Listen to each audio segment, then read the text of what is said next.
Mesdames et messieurs, bonjour, heureux de vous retrouver pour cette nouvelle édition de votre journal de 15 heures. Voici les principaux titres. Burhan Mohamed Ali Gadile finalise la première phase de son programme immobilier et lance ainsi la seconde phase des travaux. Et Macky Sall est réélu dès le premier tour durant la présidentielle qui s'est tenue au Sénégal. Merci à vous de nous rejoindre. La première phase du programme immobilier Gadile Palm Village est constituée d'une trentaine de villas de standing, donc cousues surplombant une superbe corniche de 800 mètres en bordure de mer. C'est donc le thème de ce magazine que voici. La phase du programme immobilier Gadile Palm Village est constituée d'une trentaine de villas de standing cousues surplombant une superbe corniche de 800 mètres en bordure de la mer et jouissant d'une vue imprenable sur le golfe de Tadjoura. Véritable success story, les villas ont toutes sans exception trouvé leur heureux acquéreur. Une deuxième phase viendra complétée plus tard par la construction de 60 appartements, d'une mosquée et d'un centre commercial, sans oublier le Gadile Resort Hotel, parachevant ainsi le projet de Gadile Palm Village à Tadjoura. Dans le lancement du projet, M. Burhan a été soutenu par le chef de l'État en personne. Le président de la République lui confie d'ailleurs la réalisation de logements à loyer modéré sur les hauteurs de Tadjoura. Le projet Gadile Palm Village concentre en lui-même les grandes lignes de la politique présidentielle, notamment la promotion de l'investissement privé, la lutte contre le chômage, la politique du logement, le développement du tourisme et le processus de décentralisation. La pose de la pierre de Gadile Resort Hotel ouvre une nouvelle étape du projet. Une étape cruciale, parce que l'impact économique de cet hôtel sera considérable pour la région.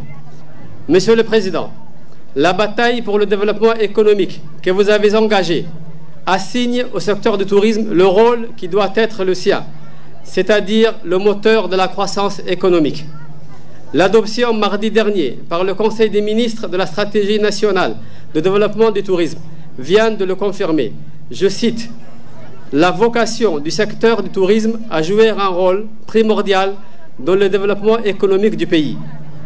Cependant, pour que le tourisme devienne le moteur de la croissance, le secteur privé doit servir de locomotive.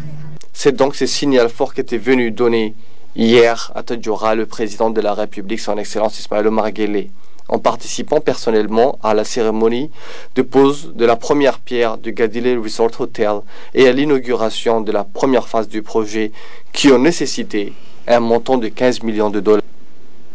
Également dans l'actualité, sortie du relais interannexe RPP depuis la cité Nassib. Le drapeau du parti est sorti tôt, donc hier dans la matinée, de la cité Nassib en présence du président de l'annexe RPP de la cité Nassib et des militants du RPP de ce quartier. Arrivé donc à l'annexe du RPP de Cheikh Ousmane, il fut accueilli dans la ferveur et dans la joie par le président de l'annexe RPP de Cheikh Ousmane et donc par le secrétaire d'État à la jeunesse et au sport Hassan Mohamed Kamil, par le commissaire au plan Marri Ali Saïd, Gohar Hamadou et Hussein Idriss Gouled, sous des salves d'applaudissements de la population de ce quartier. Le comité d'annexe RPP de Cheikh Ousmane a égorgé un mouton pour immortaliser donc l'événement et accueillir le drapeau du parti RPP qui a fait le tour des 5 régions de l'intérieur. Dans la cour de l'annexe, danse traditionnelle donc, et chant patriotique s'élevait en l'honneur du flambeau du drapeau, donc du flambeau du parti, pardon, qui sera l'hôte par excellence de cette grande cité de la commune de Balbala. Les festivités du 40 ans du RPP donc devraient se poursuivre dans la soirée, très attendue donc pour la commémoration historique de la création du Rassemblement populaire pour le progrès.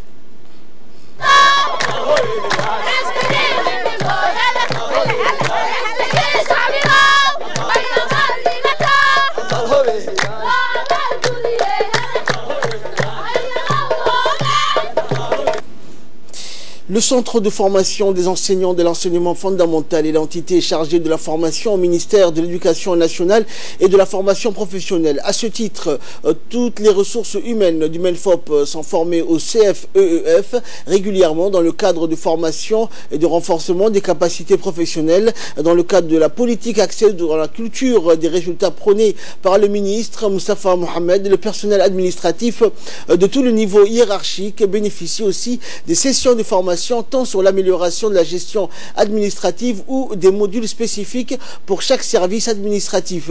Cependant, le plus gros des formations concerne le volet enseignement, c'est-à-dire les enseignants, les chefs d'établissement, l'encadrement et le personnel de la vie scolaire. Le CFEF est aussi chargé de la formation initiale des enseignants, comme ses ancêtres, à savoir l'école normale ou le CFPEN.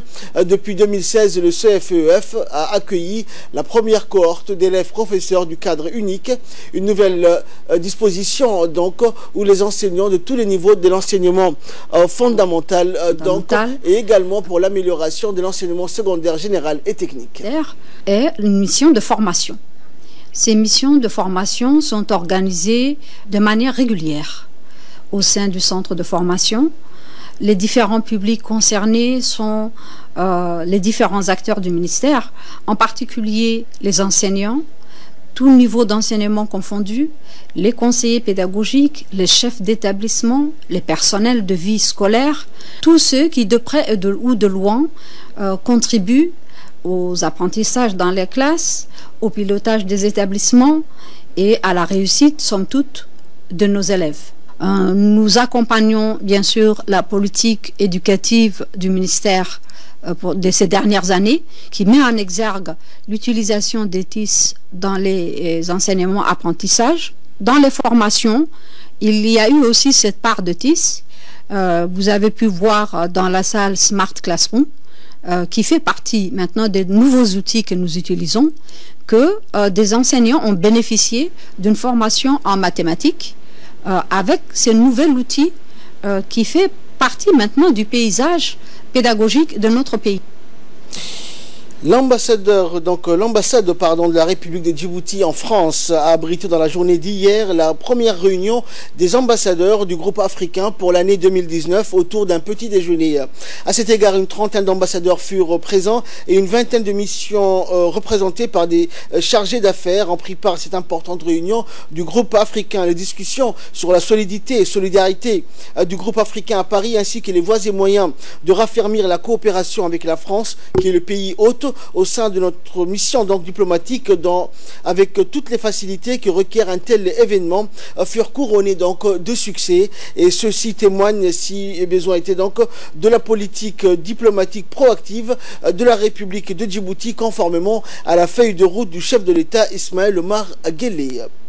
Et à l'occasion d'une cérémonie organisée donc à l'ambassade de la République de Djibouti à Paris, hier toujours, monsieur Olivier Stirn, ancien ministre lors de l'indépendance donc de notre pays, a été élevé au rang de commandeur dans l'ordre national du 27 juin des mains de monsieur Ayed Moussaïd Yahya, ambassadeur extraordinaire et plénipotentiaire de la République de Djibouti en France.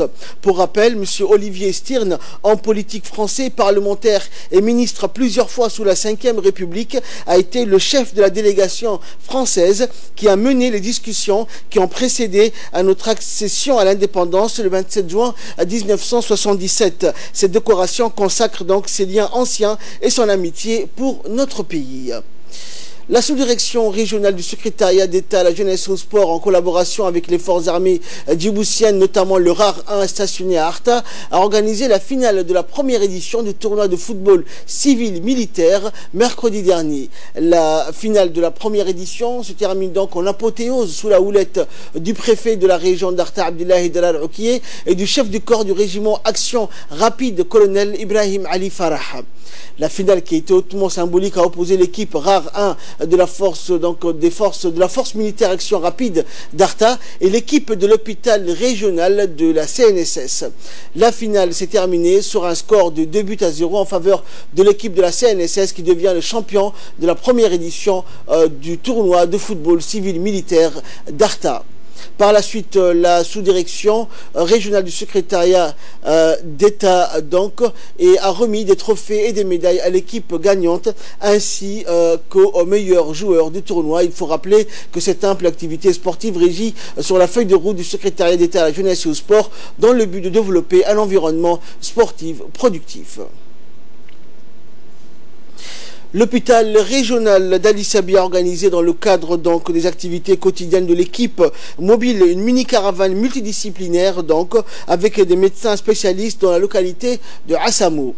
Cette caravane médicale donc a dispensé des soins au profit donc de la population de cette dite localité et de ses environs. Les équipes de spécialistes ont effectué des consultations et dispensé des soins à des patients qui se sont déplacés en masse et qui ont profité également de cette mini-caravane des spécialités, à savoir la consultation en gynécologie, l'ORL, les consultations également viscérales, ophtalmologiques, pneumologiques, stomatologie et pédiatriques. Ainsi, durant la caravane, des femmes ont également reçu des moustiquaires imprégnés. Page nécrologie pour clore l'actualité nationale. Nous avons appris avec tristesse la mort de feu Guelleh Galab Moussa qui s'est éteint hier dans son domicile à Ouéa dans la région d'Arta. Feu Guelleh Galab Moussa était un sage local, donc une personne très respectée de la région d'Arta. Il est né donc en 1920 à Dikil et laisse derrière lui une veuve, 19 enfants et plus d'une centaine de petits enfants. De ce fait, en apprenant ces douloureuses disparitions, le ministre de l'énergie et des ressources naturelles Younis Ali Guedi, le secrétaire général du ministère de l'énergie Mohamed Ghille Waïs, le député Omar Waberi Malou, le préfet de la région d'Arta Abdullah Dalal Oukiye, le président du conseil régional Elmi Bouh Goudadé et Khadir Guedi Aye, journaliste de la RTD également dans la région d'Arta, adressent leurs sincères condoléances aux familles et aux proches du défunt et prient le Très-Haut d'accueillir le défunt dans son paradis éternel. Inna lillahi wa inna ilayhi raji'un. En nouvelles du monde à présent, crise en Inde et au Pakistan, Islamabad fait un geste donc et cette décision permettra-t-elle d'apaiser donc la situation entre l'Inde et le Pakistan? Après 2 semaines d'escalade de tensions, Islamabad donc s'est engagé à libérer dès aujourd'hui un pilote indien capturé 2 jours plus tôt, un geste de paix selon le premier ministre pakistanais Imran Khan, mais qui risque de ne pas mettre un terme pour autant à cet épisode de violence. Mercredi, Islamabad avait affirmé avoir abattu 2 avions indiens au lendemain de frappes de New Delhi au nord du Pakistan, des raids aériens donc indiens qui auraient visé une base aérienne arrière islamiste. L'Inde affiche donc sa fermeté après l'attentat suicide du 14 février dernier qui a tué une 40aine de soldats au Cachemire indien et qui a été revendiqué par un groupe islamiste établi au Pakistan. Le Cachemire, disputé par l'Inde et le Pakistan, reste un foyer de tensions récurrents entre les 2 puissances nucléaires. Plusieurs pays appellent désormais à la désescalade, notamment les États-Unis, la Russie et l'Arabie Saoudite. Et enfin, au Sénégal, Macky Sall est réélu. Le chef de l'État sortant a remporté la présidentielle de dimanche dès le premier tour. D'après des chiffres annoncés donc hier par la Commission nationale de recensement des votes, il a obtenu plus de 58% des suffrages. Loin derrière, on trouve l'ancien Premier ministre Idrissa Seck avec 20% de voix et Ousmane Sonko 15%. De manière unanime, les 4 candidats battus ont rejeté fermement les résultats. Pour autant, ils ont indiqué qu'ils n'allaient pas introduire de recours devant le Conseil constitutionnel. C'est à présent à ce Conseil constitutionnel de valider les chiffres annoncés par la Commission électorale. Force est de constater que le candidat sortant a confisqué la volonté du peuple souverain et sera le seul à assumer les conséquences face au peuple et face à l'histoire, a déclaré Idrissa Seck en lisant donc un texte co-signé par Ousmane Sonko, Madické Niang et Issa Sall. Les partisans de Macky Sall ont laissé donc éclater leur joie à l'annonce de la victoire. Macky Sall, 56 ans, a été élu en 2012 pour 7 ans. À compter de cette année, le mandat du président au Sénégal a été ramené à 5 ans. C'est tout pour cette édition. Merci à vous de nous avoir suivis. Excellent après-midi sur Télé Djibouti.